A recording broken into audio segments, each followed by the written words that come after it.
All right, so thinking about heading to D.C. for the 2025 presidential inauguration, Big event. and you want the inside scoop on hotel prices. Of course. Well, you've come to the right place. You We've have? got a stack of sources here, Oh, wow. covering everything from luxury digs to budget-friendly finds, and even some strategies for snagging last-minute deals. That's great. So, Yeah. what do you think? It's going to be a fascinating event. Yeah, That's for sure. for sure. There's a lot of buzz around this particular inauguration. Yeah. And that's reflected in the hotel prices we're seeing. Yeah, our sources paint a pretty wild picture. Wild. Some luxury hotels are seeing rates that are almost 11 times higher Really? than usual. For example, the Kimpton Hotel Monaco starts at a cool $2,800 a night. Oh, The Sofitel is over $1,400, expensive. and the Ritz-Carlton Georgetown comes in around $1,700. Those prices might seem shocking, Right. but when you consider the factors at play, Yeah. it starts to make sense. This is the first inauguration with full public participation since 2017. Oh, right. The 2021 event was significantly scaled back due to the pandemic, so there's a lot of pent-up demand. And to add to the frenzy, it's happening right on Martin Luther King Jr. Day weekend. Exactly. That means a huge influx of tourists on top of the inauguration crowds. Yeah. Plus, DC tourism is already booming. They had almost 26 million visitors last year, so the city is well equipped to handle large crowds, but it also means hotels can charge a premium. So it sounds like if you're dreaming of a luxurious inauguration experience, you better be prepared to shell out some serious cash. That's one way to put it. Yeah. Many high-end hotels like the Four Seasons, Rosewood, and Fairmont are already showing up as fully booked in our sources. Okay. Even short-term rentals are getting snatched up quickly, with some estimates saying 50% to 60% are already reserved for inauguration weekend. That's 5 times higher than their bookings this time last year. Wow. So even if you are willing to splurge, Yeah, you might be out of luck could be. if you haven't booked already. Right. What about those of us Yeah. who aren't quite ready to drop thousands of dollars a night? Are there any options for those on a tighter budget? Absolutely. You don't need to break the bank to experience the inauguration. Okay. One strategy that keeps popping up in our sources is booking at the last minute. Really? I Yeah. always thought booking last minute meant paying top dollar. Not necessarily. Okay. Think about it from the hotel's perspective. They'd rather fill every room, even at a slightly lower rate, than have empty rooms on inauguration night. Oh, that makes sense. So platforms like Kayak and Hotel Tonight can be your secret weapons for finding those last-minute bargains.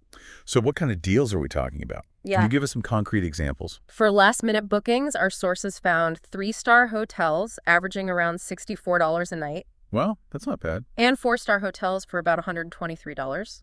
Still pretty good. They even found one listing as low as $64 for that very night.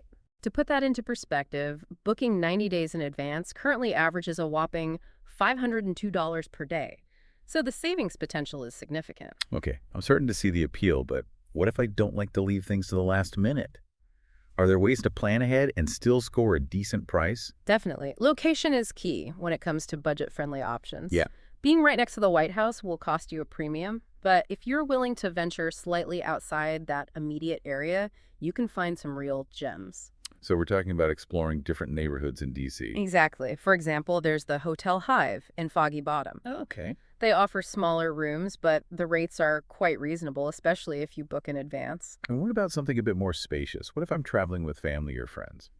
Well, there's the River Inn, also near the Foggy Bottom metro station. Okay. It's a bit pricier at around $200 a night, but still significantly more affordable than those luxury hotels we talked about earlier. Right. And for overall value, the Capitol Hilton located north of the White House consistently gets good reviews. It's encouraging to hear that even on a budget, you can still be within a reasonable distance of all the inauguration action. Absolutely. And it's not just those specific hotels. Our sources indicate that 2-star hotels can go as low as $112 a night, while 3-star and 4-star options in those slightly further out neighborhoods average around $171 and $209 respectively. So there are definitely deals to be found. So far, we've covered a lot of ground when it comes to hotels. We have. But what about short-term rentals? Yeah, Could those be a good option for the inauguration, especially for those traveling in groups? That's a great question. Yeah. And honestly, one that our sources didn't dive into as deeply as I would have liked. Right. But based on what we do know, Okay. it's definitely worth exploring. No. We already mentioned that short-term rental bookings are up significantly compared to last year, which suggests they're on people's radars. Right. And wouldn't a short-term rental potentially offer more space and flexibility than a hotel room? For sure. Especially for larger groups. Absolutely. Think about it. You could have multiple bedrooms, a living area, and maybe even a kitchen. That could be a game changer for families or groups who want to spread out and have a little more independence. And having a kitchen could also help cut down on dining costs, which I imagine could add up quickly during such a busy event. Exactly. Those inauguration crowds are going to make restaurant lines crazy. So having the option to cook some meals at your rental could be a huge time saver and money saver. So while we don't have specific data on short-term rental pricing from our sources, it sounds like it's definitely an avenue worth investigating. It could be a real hidden gem for those seeking a different kind of inauguration experience. I agree. It's something I'd encourage our listeners to research further, compare prices, check out the amenities, and see if it fits your needs and budget. All right, so we've covered the luxury end, the last-minute deals, and some budget-friendly options, both in hotels and potentially short-term rentals. Yeah. But no matter what your budget is, Right. are there any general tips for making smart lodging choices for the inauguration? Absolutely. Our sources emphasize the importance of being flexible and strategic. Okay. Booking within that 24-hour window we talked about, Right. using mobile apps for quick bookings, and checking multiple platforms for the best rates can make a big difference. It sounds like it's all about being informed and proactive. Exactly. And don't forget to check for flexible cancellation policies, especially with the uncertainty that can sometimes surround big events like inaugurations. You never know what might come up. That's a great point. Sure. So to recap, if you're aiming for a luxurious inauguration experience, be prepared to shell out some serious cash and book well in advance. But if you're flexible and savvy, Right. there are plenty of ways to snag a great deal even at the last minute. And remember, staying slightly outside the immediate White House area can save you a bundle. Let's shift gears a bit and talk about transportation. Yeah. Getting around D.C. during the inauguration is going to be its own adventure, I imagine. You're absolutely right. Our sources highlight that public transportation is going to be your best friend during the inauguration. Okay. The metro system is extensive and generally efficient, Okay. especially if you avoid peak travel times. So maybe plan to get to the festivities a little early or stay a bit later to avoid the rush. Precisely. And be prepared for crowds. Yeah. Inauguration Day brings a massive influx of people, so patience and a good sense of humor are essential. That's good advice for any big event, really.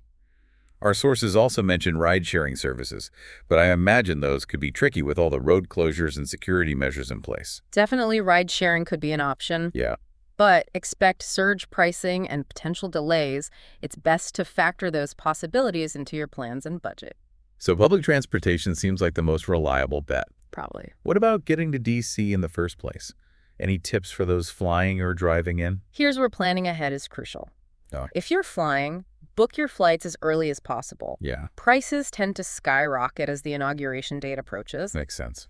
And consider flying into a nearby airport like Baltimore Washington International, BWI, or Dulles International, IAD, for potentially better deals. That's a good tip. Yeah. I always forget about those other airports. What about driving? Driving can be an adventure, especially with increased traffic and security checkpoints. sure. Our sources recommend factoring in extra travel time and checking for any road closures or parking restrictions ahead of time. Well, sounds like you've given our listeners a fantastic starting point for planning their inauguration trip. I hope so. Whether they're history buffs, political junkies, or simply looking for a unique travel experience, DC has something special to offer. So to wrap things up, what would be your final piece of advice for someone heading to D.C. for the 2025 presidential inauguration? I'd say embrace the energy. Yeah, Soak up the history and be prepared for an unforgettable experience. couldn't have said it better myself.